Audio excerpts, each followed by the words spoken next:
Лариса лежала на жесткой койке в роддоме, накрытая тонким одеялом, которое, казалось, могло защитить ее не только от холода, но и от всей той боли и тревоги, что она испытывала. Одеяло было легким, будто созданным для того, чтобы только подчеркнуть ее уязвимость в этот непростой период.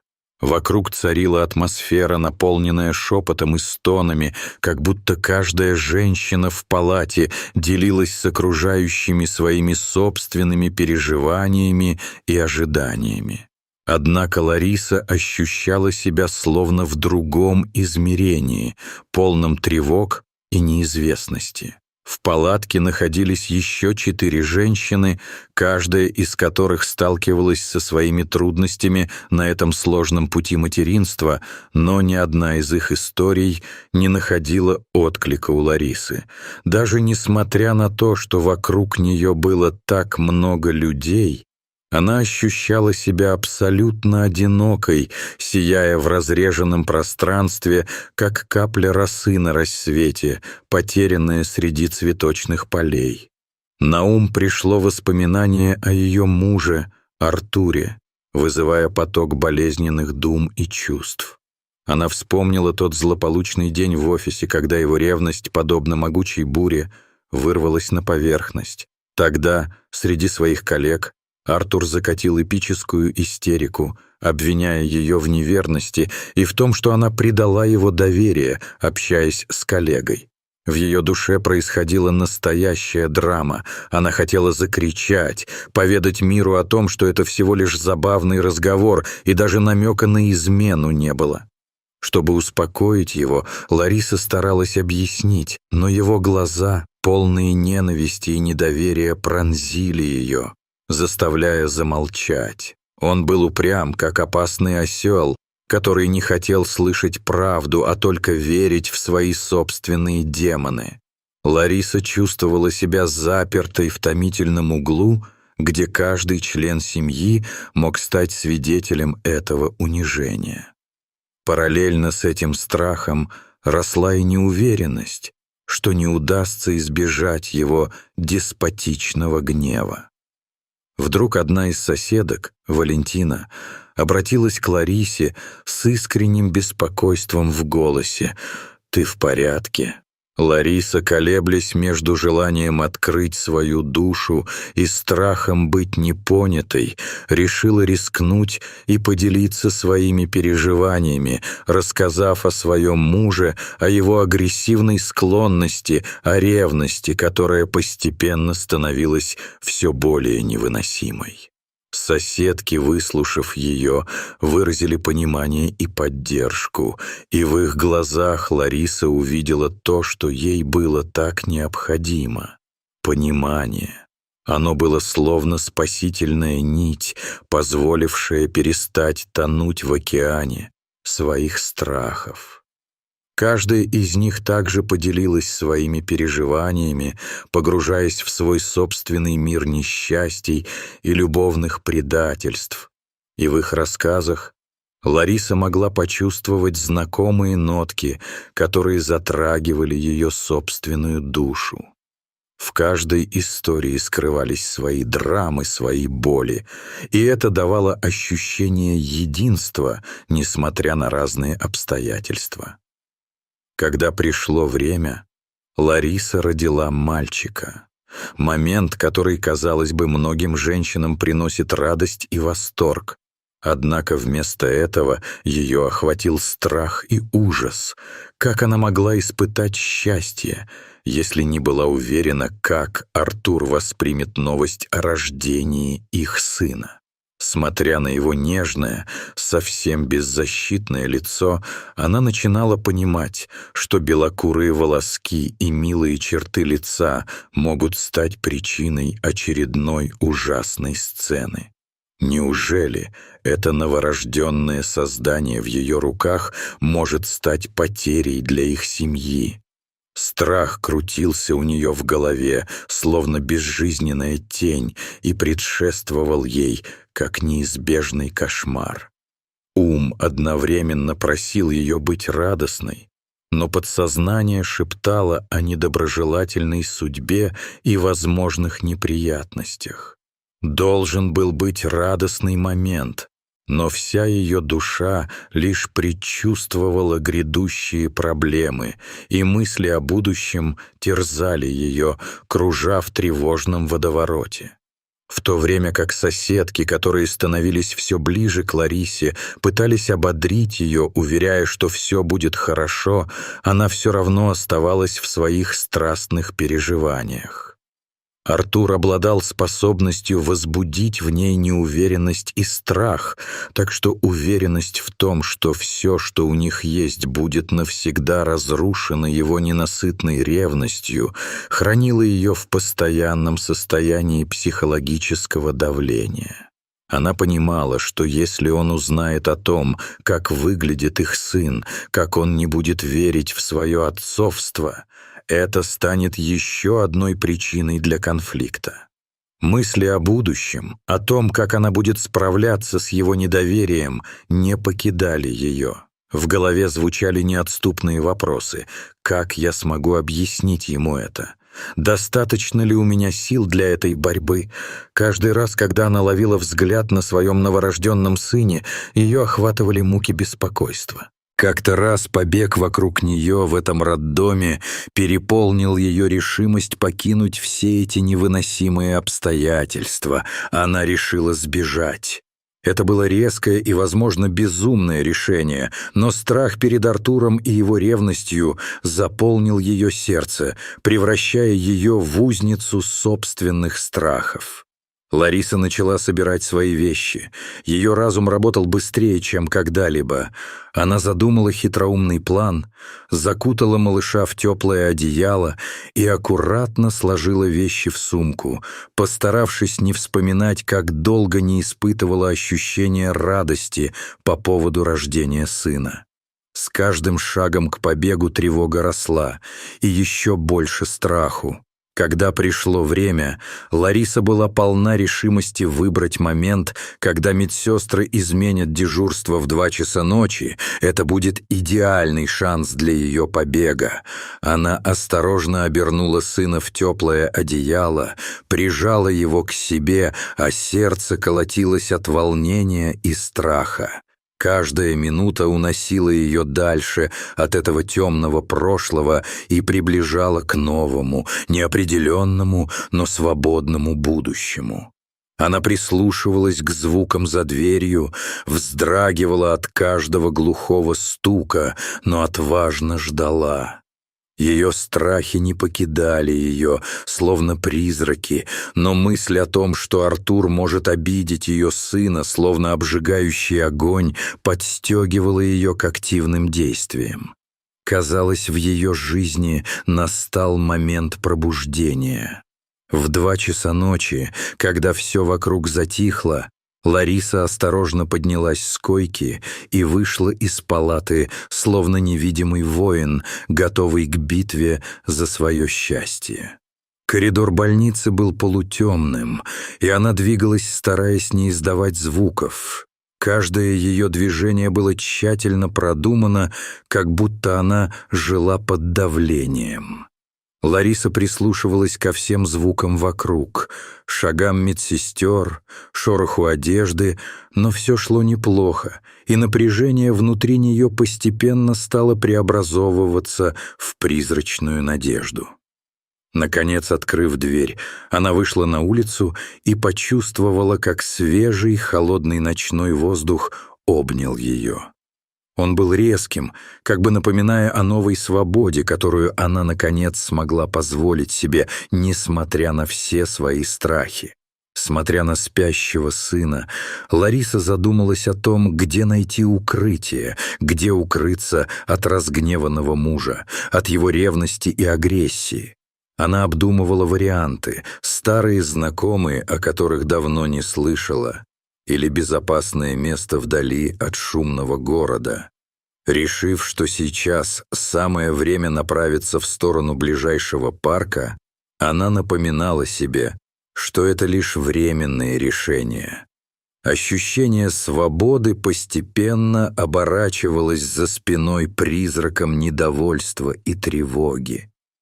Решение нужно было принимать быстро, и каждый решающий шаг приближал ее к цели, но сомнение в сознании, как старая пленка, не покидая ее разума. Тем временем в роддоме утренний свет воцарился, и медсестры, занимаясь рутинной работой, обнаружили, что в палате Ларисы нет ни младенца, ни самой женщины.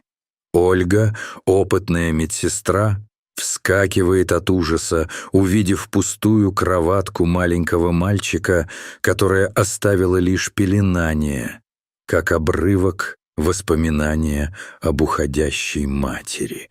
Паника охватила медперсонал, и они начали быстро проверять все уголки палаты. Страх и смятение расползались по коридорам, как сметенный водоворот. Ясно одно — кто-то сбежал, и это было чрезвычайно странным. Не дождавшись результатов поиска, Артур получил звонок из роддома. Узнав о пропаже Ларисы и их сына, ярость заполнила его сердце. Он чувствовал, как недовольство нарастает, охваченный уверенностью в том, что она прячет от него правду, и каждый оборот в этой ситуации способствовал развитию его внутренних демонов. Быстро одеваясь, он направился в роддом, полон желания вернуть свою семью, но в голове снова и снова прокручивались его страхи о предательстве и безответственности.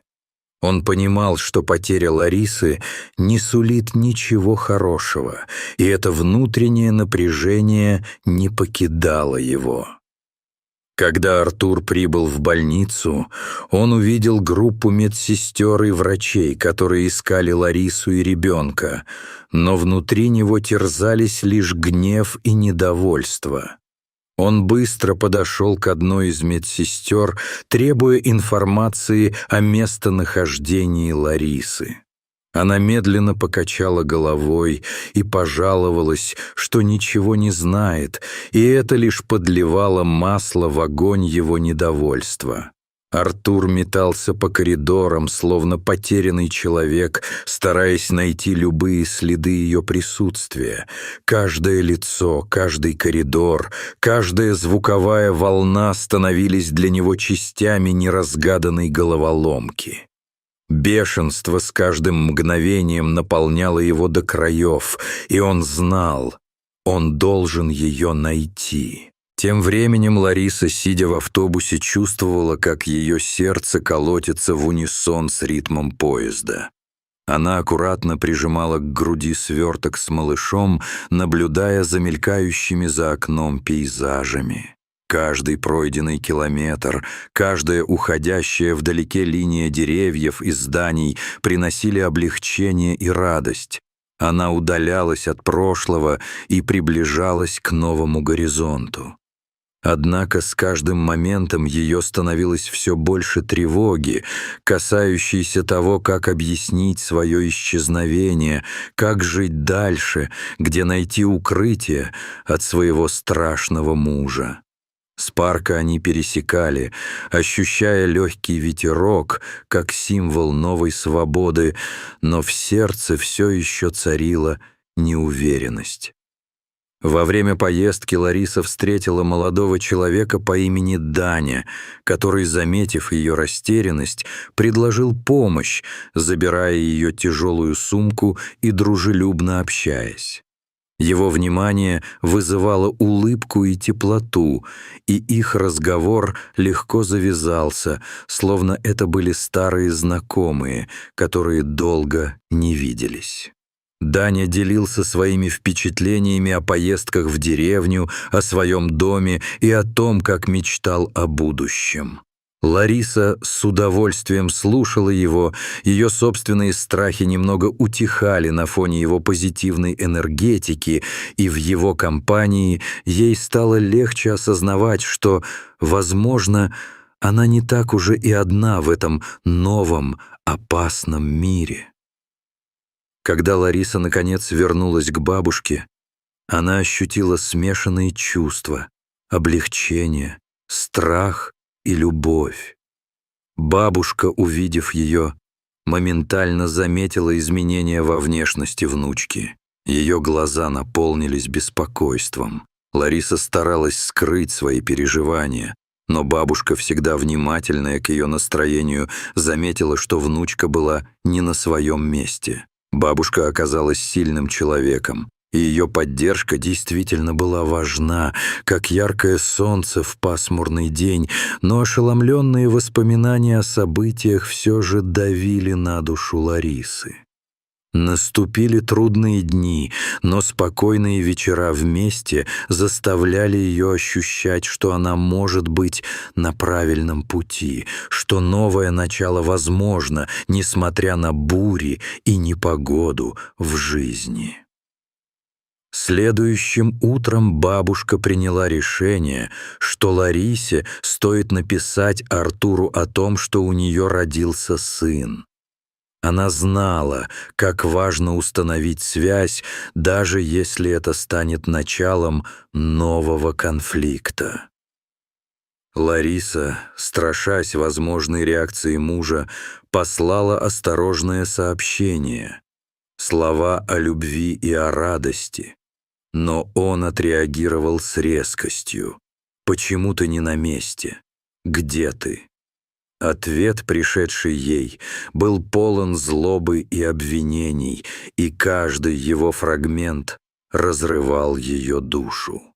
Да, в его сообщениях была явная угроза. Это стало все более осознанным и далось Ларисе тяжело. Она осознала, что их отношения были полны противоречий и проблем, и, как не хотела видеть хорошее, все же понимала, они не могут дальше так продолжать. Каждый новый конфликт разрушал оставшиеся надежды. С каждым днем Даня все больше поддерживал Ларису. Он все крепче становился ей опорой. Так они проводили много времени вместе, и его мечтания о жизни в деревне приносили позитивные изменения в ее серую реальность.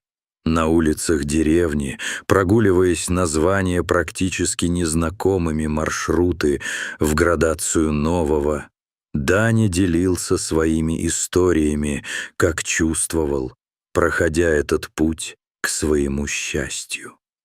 Лариса чувствовала себя нужной и важной. Каждый их разговор стал для нее первым шагом к открытию себя. Желание снять оковы страха и открыться новым возможностям начинало проявляться в ее сердце. Когда Лариса, наконец, готовила решение о том, чтобы рассказать Артуру о своих переживаниях, о том, что его цвет волос был несоразмерным с раздуваемыми спорами, он не поверил. Артур резко отреагировал на ее слова о тесте ДНК, отверг его как унижение. Каждый неизрасходованный конфликт оставил ее с тревожными мыслями о том, что знакомые демоны ее прошлого будут все еще шептать ей на ухо. Вспоминая о всем, что между ними произошло, Лариса понимала, что отношения с Артуром обречены. Они стали полными противоречий, истощением сил и чувства недовольства друг другом. Каждый новый конфликт разрушал ее надежды, и она решила, что мир без Артура может стать приютом для ее будущего и спокойствия, а не очередным сражением. Принимая это решение, Лариса поняла, что не хочет возвращаться в токсичные отношения, которые просто уничтожают ее как личность. Она осталась находиться у бабушки, открывая заново радость в простых удовольствиях, прогулках по деревне, песнях на кухне, солнечных днях, наполненных смехом. Каждый день она начинала с перезагрузки, словно невзирая на шторм, который все еще бушевал внутри, ощущая, как важен момент, когда безмятежность восстанавливает ее душу.